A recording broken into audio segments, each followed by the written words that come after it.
Welcome to Leaders of Tomorrow, India's only daily television platform for small businesses. Over the past 7 years, we've understood what matters most to you, the entrepreneur, and in year 8, we're taking head on two of your most pressing concerns, that of funding and mentoring. I'm Sunanda Jayaseelan. On the show tonight, we're talking about what the new normal looks like for small businesses and what you should put in place as you're planning your business continuity. Let me introduce our three experts tonight. First and foremost is Keshav Murugesh. He's the past chairman, the immediate past chairman of NASSCOM. He's also the India head for WNS. We have the president, ASSOCHAM, and NAREDCO, and the founder MD of the Hiranandani Group, Niranjan Hiranandani, and last but not the least, senior director and head India market development at NASSCOM, Gaurav Hazra.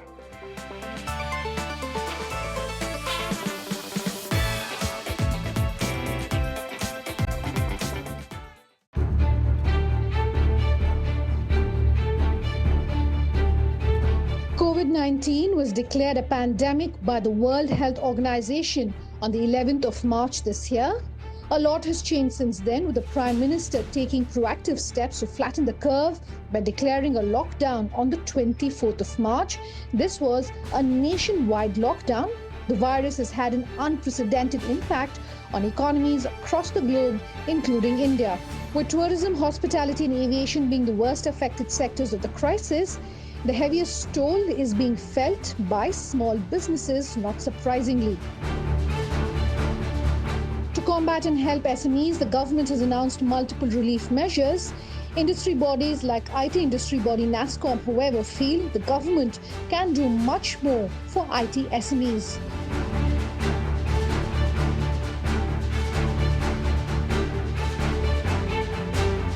Leaders of Tomorrow, through our panels, aim to bring you insights from India's biggest leaders on business continuity and planning during COVID-19.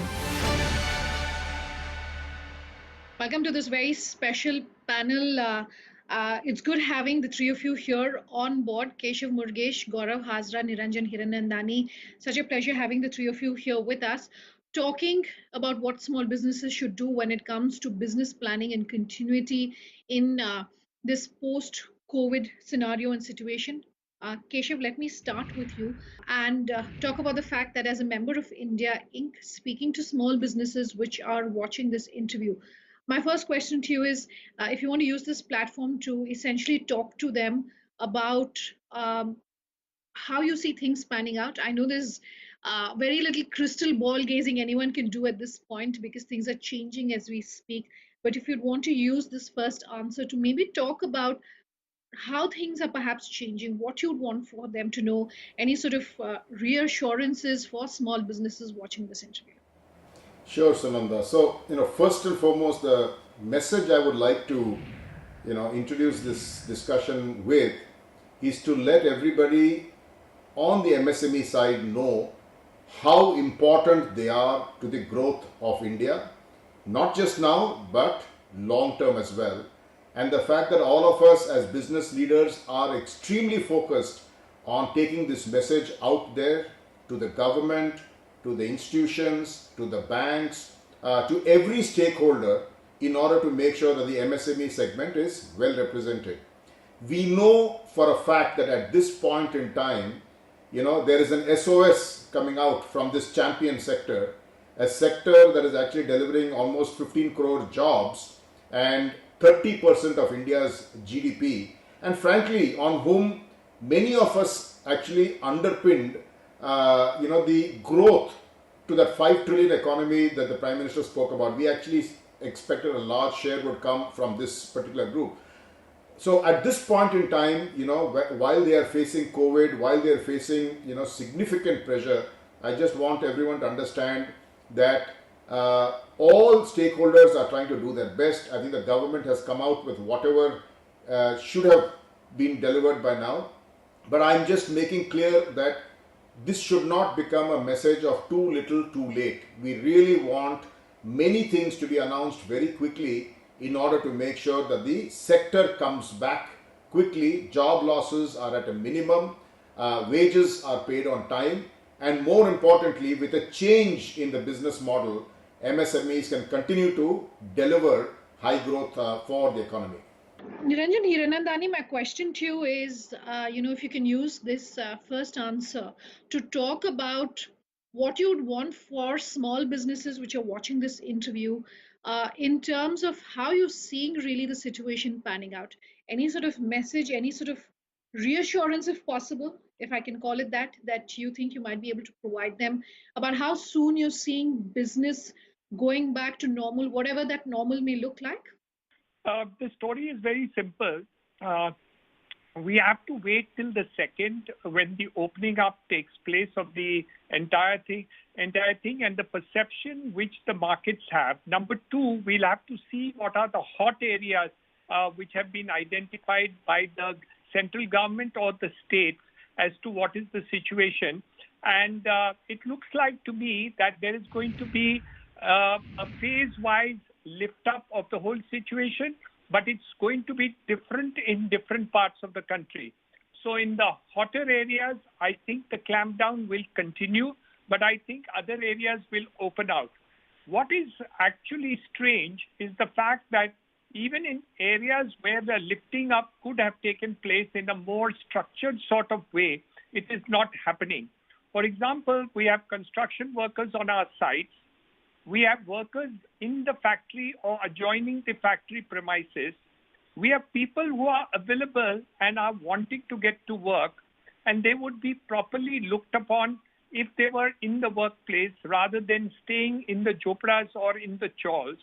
I think that step needs to be taken up pronto, immediately, today, and not tomorrow morning, because you're unnecessarily having these people without work. Even when you're giving food, even if you're taking care of the people, they're not happy.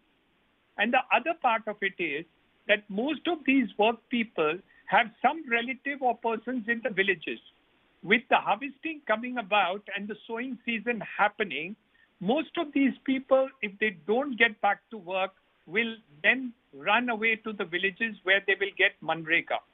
So as far as the businesses are concerned and small businesses, the efficiency would be to start the businesses similar to what the order came last night of opening up the shops in certain areas, residential areas, where the single or individual shops are open. Similarly, I think construction work, factory work and others needs to be opened up very fast, because otherwise you're killing the people, maybe saving the people, but actually killing them economically. But I, at this point, Keshav, want to come to you and talk about the fact that while the government, of course, has been doing quite a bit when it comes to harnessing technology as far as managing the current situation is concerned, I was reading some of your recent tweets. You've spoken about how perhaps technology, along with maybe the Arogya Setu app, can be used to effectively monitor and track what is going on. So let's break this up into two parts. My first question to you is, do you think perhaps the government is doing enough when it comes to using the different available tools as far as technology is concerned to be able to really monitor and track the situation? Do you wish more could be done? Let me come to you first, Keshav, and then Gaurav, maybe you can pitch in on that as well. Sure. So first, I will say that I think the government is doing what it needs to do. Remember, the scale and the complexity of India is very different to most other countries, and the way the government has reached out to all the important tech bodies, including NASSCOM, the individual companies that are within NASSCOM, and the kind of collaboration we are now seeing in terms of making available appropriate technology solutions that could start with Arogya Setu, but over a period of time could go well beyond that in order to monitor, track, and do some of those things around the disease itself, right? So all of that is happening. At the same time, I actually think there is a lot that the SMEs also should be doing, for themselves in terms of, just enabling themselves with the help of technology and with the help of, getting onto a little more of smart tools, as I would call it, in order to run their own businesses. So first and foremost, again, I want to give comfort that while all of this is happening and we are working with the government around some of these things, when you look at the construct of SME companies and if you look at where their employees generally come from, it's very difficult for these companies to actually practice the kind of sanitation measures that are now required, post COVID, because it is very, very expensive. So introducing some of these tools, some of these new, wearables that are being spoken about, these are the kind of things that I think will help. At the same time, my advice to all players is pay all your SMEs in time, because there's a lot of outstanding out there with the large companies as well as smaller companies and government. First recommendation is pay all of them, buy from SMEs, and for the SMEs itself, my suggestion is they should all get smart. First and foremost, I see no reason why the bulk of them cannot actually get on the net and start marketing their services better on the net. I see no reason why making AI toolkits and tool sets affordable and available in order for SMEs to really, do better in terms of understanding their inventory, understanding their cash flows, helping them with their training and infrastructure, and also their learning and development programs. And I will also say that SMEs at this point in time should invest a lot more on leadership and governance in order to make sure that banks, financial institutions, the government, as well as all stakeholders that interact with them appreciate and understand that SMEs, are working on one set of problems, but at the same time are also completely recreating themselves in order to be very responsible players for tomorrow. Gentlemen, hold that thought. Let me take a very quick break on that note. Much more on the other side, to stay tuned. Back in just a moment. Now, if you look at the non-tech segment, which is the predominant manufacturing base in India, which is lakhs and lakhs of SMEs, the tech adoption is really minimalistic at that layer. Now, like Keshav mentioned, there has to be a balance of tech in their day-to-day business, and there is no other way but to adopt more tech to stay more resilient in this time, as well as the new normal that COVID is going to bring for all of us.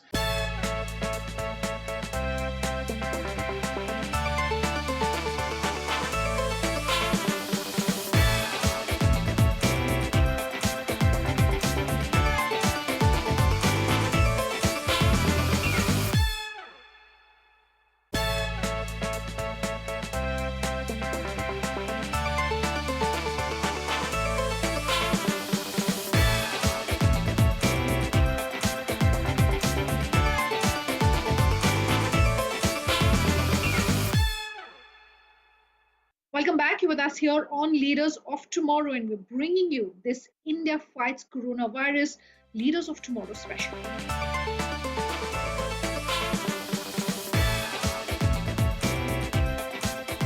So, one of the things you were just speaking about, Keshav, you're saying wearables, etc. I just want to pick your brains for the rest of 2020 going forward into 2021.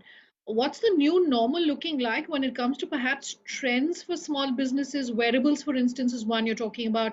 I'm sure insurance is going to become another big area that small businesses can perhaps look at when it comes to, more business opportunities.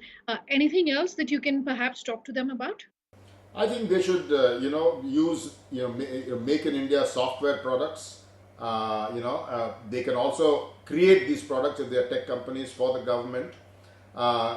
I actually think the government can be an AI, catalyst, and create programs where academia, the government, smart tech companies and SMEs are all getting together to come up with new solutions that will help the SME segment themselves.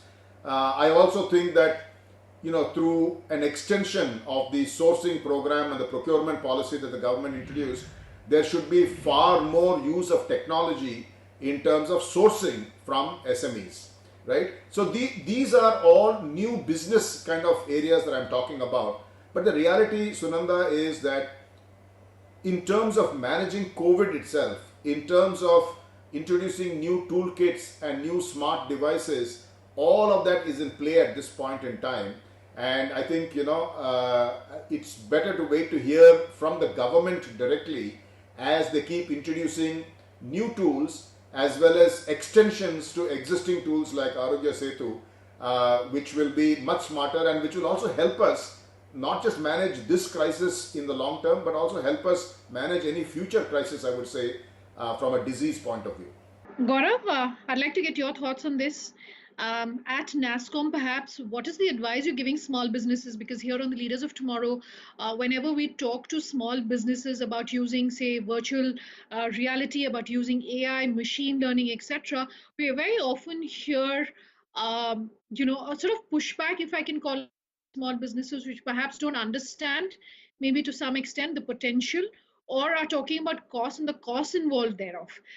If these are going to be then the urgent opportunities which are available to small businesses, some of them that Keshav has mentioned, how do you think small businesses can rapidly move to be able to tap those opportunities, change perhaps their strategy, change perhaps the way they look at how business is being done, change perhaps their hiring strategy, and be able to tap these opportunities?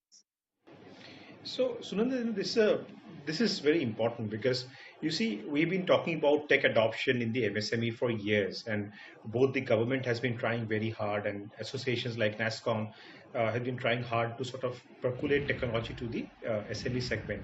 Now, if you look at the non-tech segment, which is the predominant manufacturing base in India, which is lakhs and lakhs of SMEs, the tech adoption is really minimalistic at that layer. Now, like Keshav mentioned, there has to be a balance of tech in their day-to-day business, and there is no other way but to adopt more tech to stay more resilient in this time, as well as the new normal that COVID is going to bring for all of us. There is enough tech that is now available, which is no longer a high input cost that it used to be like many years ago. If like 20 years ago, if a company had to implement ERP, there was a huge investment in hardware, there was a huge investment in on-prem software. With SaaS tools now available, everything on cloud, everything is almost pay as you go. So the tech adoption in SMEs can almost be an OpEx model, which is a huge shift from what it used to be when buying tech was a prohibitive cost for smaller companies. So and it's also a cultural shift. SMEs really need to understand that tech for business is not really a cost. It is really an investment into their business to stay resilient, to stay relevant, and to grow. And that really set the Indian MSME segment apart from a lot of MSME segment across the world, which is Indian MSMEs are very large. At the same time, their tech adoption is very low. So I think the fundamental thing that needs to be understood, that it is not really a cost that you are bearing, but it's an investment that you're making to future-proof your business. And at the same time, the cost of adopting technology today is not that high as it used to be many years ago, and it is not really one time. It is more pay as you go. All right, that was our panel talking about what really this post COVID world looks like, bringing you expert opinions from India Inc. If you have any feedback for us, do let us know. Our contact details is coming up on your screens in just a moment. Thank you so much for watching. Have a good night. So while we are all talking about what we should do post COVID, and how things can be leveraged in terms of the knowledge we have, technology we have, toolkits we have for the future, I think there's a lot that needs to be done right now. The first thing is we should be encouraging people to buy from SMEs.